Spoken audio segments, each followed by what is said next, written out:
કારણ કે અમારા ઘરમાં 5 ફૂટ પાણી. મેં આખી ડૂબી એટલું પાણી. હે ઓકે પેલું પાટી તો જીયા પર ઘરે કારણ કે પાણી વધ્યા કરે. હે પાટી આવતો નહીં.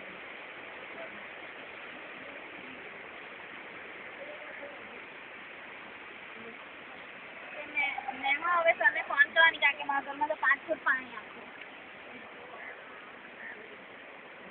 તું જીયા કર. હે ઘરે જીયા કર તું. હા ચાલ. હા પાણી ઉતારી રહ્યા. પેલીનું ઘર દેખાવા દે. હે ને આ પેલા પછી ખબર પડી. નિકી બોલ વાંદર આવી ને હવે એમ કે બસ અહીં કે અહીંયા ભેરવાઈ ગઈ એમ કે વલહાડમાં ડુંગળીથી આવી. મેં કીધું તું જા ઘરે.